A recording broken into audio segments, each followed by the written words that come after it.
Bismillahirrahmanirrahim. Assalamualaikum warahmatullahi wabarakatuh. Alhamdulillahirabbil alamin. Nahmaduhu wa nasta'inuhu wa nastaghfiruh wa na'udzubillahi min syururi anfusina wa min sayyiati a'malina may yahdihillahu fala mudhillalah wa may yudhlil fala hadiyalah. Asyhadu an la ilaha illallah wa la syarikalah, asyhadu anna Muhammadan abduhu wa rasuluh. Amma ba'd. Tadi sudah ada azan yang berkumandang dan sudah selesai. Memang ada lagi, tapi sepanjang sudah ada satu azan penuh kita dengarkan, berarti kita bisa melanjutkan untuk konferensi pers. Baik, kami ingin menyampaikan beberapa hal terkait hasil persidangan ke-11 ya, hari ini pada hari Senin tanggal 17 Maret 2025. Sidang ini adalah sidang lanjutan gugatan rakyat 20 ya warga negara Indonesia, baik dari Purnaweran Jenderal TNI, juga ada Aliansi Rakyat Menggugat dan beberapa aktivis lainnya dalam rangka untuk membela masyarakat yang menjadi korban kezaliman proyek PSN PIK 2, baik di lokasi yang disebut PSN, wilayah PSN, atau di luar PSN yang nyaru atau menjual narasi PSN untuk melakukan pembebasan lahan dengan modus operandi, intimidasi, pemaksaan, dan sebagainya begitu. Yang ingin saya sampaikan adalah, yang pertama saya ingin sampaikan kepada Pak Prabowo Subianto, Presiden Republik Indonesia, kami sudah membuktikan Pak, benar-benar membuktikan bahwa ternyata di negeri ini yang menjadi panglima itu bukan hukum. Yang menjadi panglima di negeri ini adalah politik. Terbukti, para tergugat yang kami gugat ya, dari Aguan, Antoni Salim, Erlangga dan yang lainnya ini sudah berkali-kali dipanggil oleh pengadilan, bahkan di dalam sidang mediasi 3 kali dipanggil pengadilan. Dan aturan hukumnya dalam proses mediasi adalah prinsipal. Tergugat itu harus hadir, Antoni Salim harus hadir, Saudara Aguan harus hadir, dan Joko Widodo termasuk Erlangga dan yang lainnya harus hadir, tetapi mereka tidak menghormati hukum. Artinya tidak ada yang namanya penghormatan terhadap hukum. Jadi hukum tidak jadi panglima Pak Prabowo. Tapi begitu Pak Prabowo Subianto memanggil 2 tergugat yang kami gugat ini, yakni Antoni Salim dan Aguan, juga beberapa oligarki lainnya, ada Tommy Winata, ada James Riyadi, ada Boy Thohir, ada siapa lagi? Ada beberapa pengusaha lainnya, itu ternyata mereka tunduk datang kepada pemegang otoritas kekuasaan untuk mendatangi pimpinan otoritas politik, yakni presiden, dalam rangka memenuhi apa yang diinginkan oleh presiden. Artinya apa? Hukum itu bukan panglima.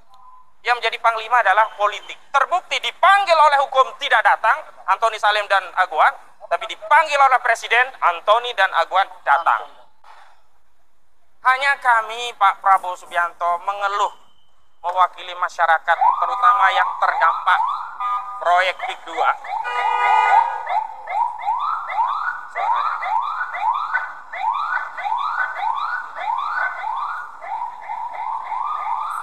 Bentar ya. Oke.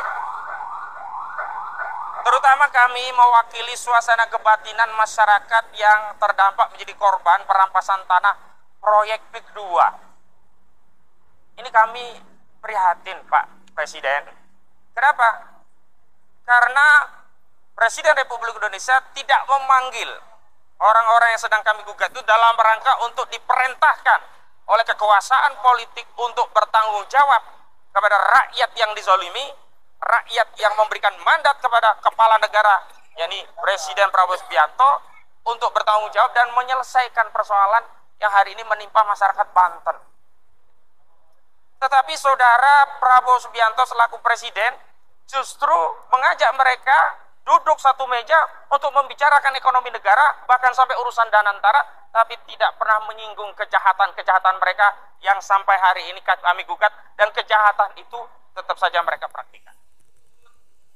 Yang ketiga, Pak Prabowo Subianto, saya lapor langsung kepada Bapak.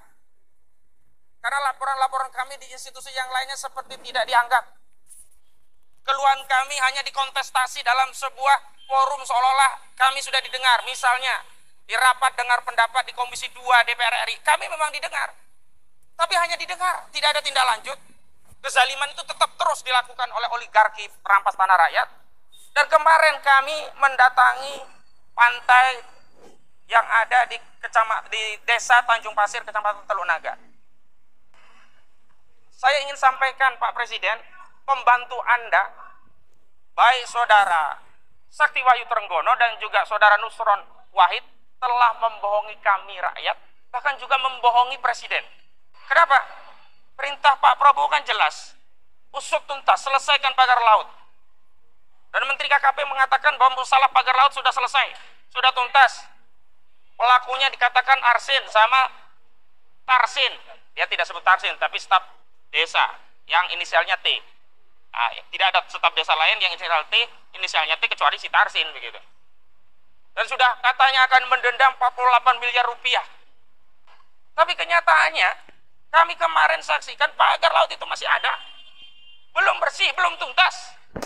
Pagar-pagar yang berkaitan dengan kepentingan proyek PIK 2 milik Aguan tidak disentuh. Bahkan kami kemarin mendatangi proyek PIK 2, melihat langsung bibir pantai kita sudah direklamasi.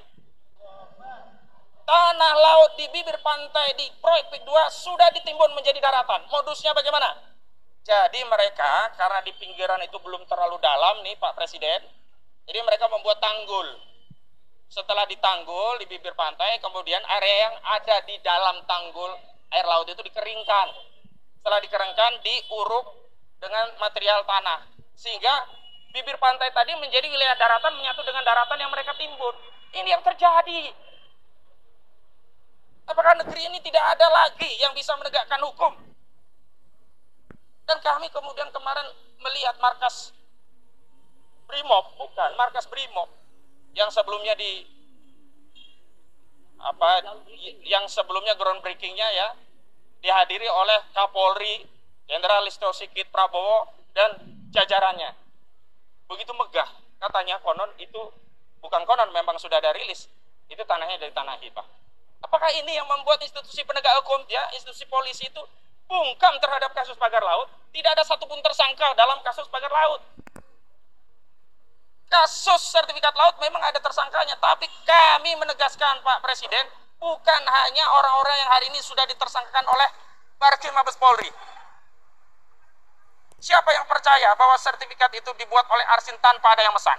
Siapa yang percaya bahwa sertifikat itu dibuat oleh Arsin tanpa ada yang mendanai? Siapa yang percaya sertifikat itu untuk dimanfaatkan Arsin hanya untuk dikoleksi, ditumpuk sampai ke setinggi bulan? Gak ada yang percaya.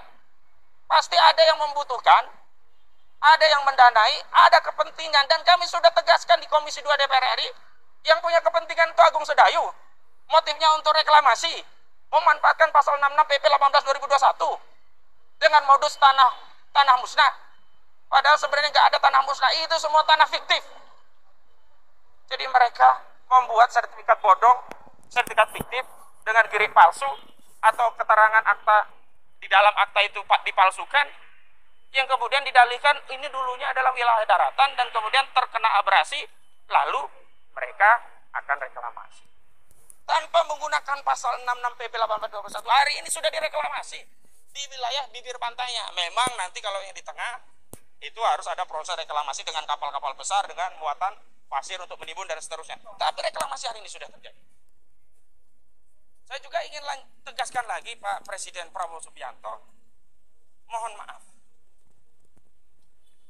Hari ini kejahatan itu sudah sangat telanjang. Korbannya mengadu kepada kami, tapi apalah daya kami hanya advokat. Kami hanya bisa mengedukasi, mengadvokasi. Kami tidak punya kewenangan, tidak punya daya paksa untuk memanggil Aguan, tidak punya daya paksa untuk memanggil Antoni Salim, tidak punya daya paksa untuk memanggil Saudara Joko Widodo. Karena ini hari ini yang punya kewenangan, otoritas tertinggi yang menguasai politik di negeri ini, panglima politik tertinggi, yakni Presiden, yakni Saudara Prabowo Subianto. Karena itu gunakanlah amanah itu Pak Presiden. Jangan lagi Saudara Prabowo Subianto sebagai Presiden masih dibayang-bayangi Jokowi, apalagi dibayang-bayangi oleh seorang Aguan. Republik ini dibangun oleh kakek buyut kami, founding father yang berasal dari negeri ini, bukan kakek buyut Aguan. Bukan mereka yang mendirikan berdarah-darah atas Republik ini, bukan Aguan. Tapi kenapa hari ini perlakuan terhadap rakyat sedemikian rupa, tapi kepada oligarki ini kok seperti diberikan fasilitas khusus, diberi karpet merah, datang ke istana, alih-alih disangsi, malah diajak diskusi tentang ekonomi, juga masalah Danantara. Menyakitkan tidak ini? Menyakitkan tidak ini? Menyakitkan tidak? Ini biasa. Saya ingin Pak Presiden, saudara yang dulu mengatakan pada kampanye Pilpres jangan hanya omon-omon. Kami masih ingat istilah omon-omon itu yang mempopulerkan adalah Pak Prabowo Subianto. Tapi kenapa hari ini justru istilah omon-omon ini juga dipraktikkan oleh saudara Prabowo Subianto? Saudara, bagi kami kalau tidak menyelesaikan masalah Banten ini omon-omon saja. Menteri saudara sudah berbohong kepada saudara dan seluruh rakyat. Nusron Wahid berbohong. Kenapa? Katanya sudah dibatalkan, lalu gak jadi, lalu dibatalkan, gak jelas. Jadi sebelum sertifikat itu digunting di hadapan rakyat, kami gak percaya. Dia juga katakan sudah memberikan sanksi yang sangat tegas dan menurunkan dari jabatannya sejumlah oknum pejabat yang terlibat dalam sertifikat laut. Ternyata sudah pensiun. Ini kan ngeprank. Juga Sakti Wahyu Trenggono mengklaim ini sudah selesai. Tanya Pak Presiden, bolehlah Pak Presiden Prabowo Subianto, nanti kami dampingi untuk datang ke proyek PIK 2 itu. Saksikan langsung betapa zalimnya PIK 2 dalam konteks mereklamasi pantai tanpa izin. Itu pasti tanpa izin. Jadi dia modusnya memperlebar daratan sedikit demi sedikit dengan menguruk lautan. Kali pun diuruk, sungai ya. Kemudian ada yang punya rumah dipaksa direlokasi dengan harga semau-maunya. Menciptakan pembelahan di tengah rakyat, ada yang dikasih roti, ada yang diintimidasi. Ada di tengah masyarakat Banten yang tadinya guyup, rukun, sekarang terpecah belah. Ada di tengah masyarakat Banten yang biasanya itu rukun, sekarang menjadi saling curiga. Jangan-jangan ini anti aguan, jangan-jangan pengkhianat aguan, jangan-jangan ini congos aguan. Ini terjadi karena adanya proyek kedua ini. Pak Presiden, kenapa saya fokus Pak Presiden? Kami hanya menggunakan pengadilan sebagai sarana. Karena apa? Pengadilan itu rendah, jauh di bawah Presiden. Terbukti pengadilan tidak mampu memaksa aguan datang.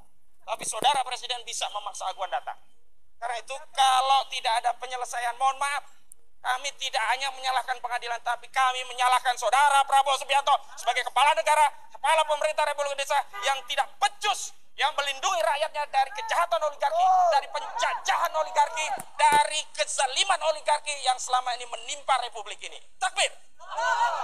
Dan saya ingin tegaskan, yang terjadi seperti yang ada di Banten bukan hanya di wilayah Banten, tapi ini merata di seluruh Indonesia. Di bibir-bibir pantai Indonesia itu sudah banyak yang terbit sertifikat. Kemarin waktu kami RDP ada dari Madura, sudah terbit sertifikat di laut.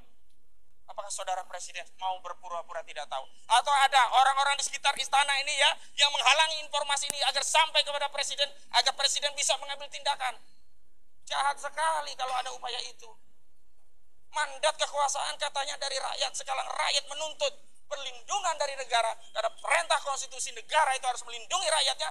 Hari ini rakyat diabaikan, rakyat menjadi yatim piatu, rakyat seperti tidak punya orang tua. Bahkan hari ini ketika kami berjuang, yang menjadi lawan kami bukan hanya oligarki, oknum aparat pejabat yang menjadi pelindung oligarki justru juga menjadi lawan-lawan kami. Takbir! Ini yang terjadi. Ini yang terjadi di negeri ini, saudara Prabowo Subianto.